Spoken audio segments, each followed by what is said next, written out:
सहकार महर्षी श्री कल्लाप्पाण्णा आवाडे यांच्या 96व्या वाढदिवसानिमित्त विद्यार्थ्यांना शैक्षणिक साहित्याचे वाटप. हुतात्मा बाबू गेनू विद्या मंदिर क्र. 28 मध्ये उत्साहात कार्यक्रम.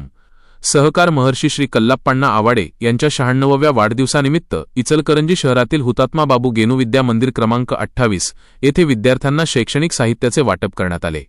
सामाजिक बांधिलकी जपत विद्यार्थ्यांच्या शिक्षणाला प्रोत्साहन देण्याच्या उद्देशाने आयोजित करण्यात आलेला हा कार्यक्रम उत्साहपूर्ण वातावरणात पार पडला.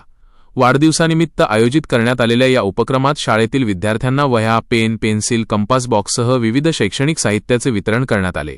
साहित्य मिळाल्यानंतर विद्यार्थ्यांच्या चेहऱ्यावर आनंद आणि उत्साह स्पष्टपणे दिसून येत होता.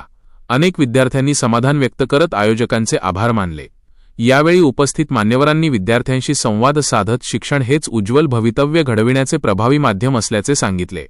विद्यार्थ्यांनी नियमित अभ्यास करून चांगले नागरिक बनावे तसेच समाजासाठी योगदान देण्याची प्रेरणा सहकार महर्षी श्री कल्लाप्पाण्णा आवाडे यांच्या कार्यातून घ्यावी असे आवाहन करण्यात आले. कार्यक्रमाला शाळेचे मुख्याध्यापक, शिक्षक, शिक्षिका तसेच शाळेतील कर्मचारी मोठ्या संख्येने उपस्थित होते. विद्यार्थ्यांनीही उत्स्फूर्त सहभाग घेत कार्यक्रमाची शोभा वाढविली. यावेळी पैलवान अमृत मामा भोसले, नागेश पाटील, संतोष शेळके आणि राजू पुजारी हे नगरसेवक प्रमुख उपस्थित होते. तसेच तानाजी भोसले, सुशांत बेडकेहाळे, सचिन शिरोटे यांचीही प्रमुख उपस्थिती लाभली.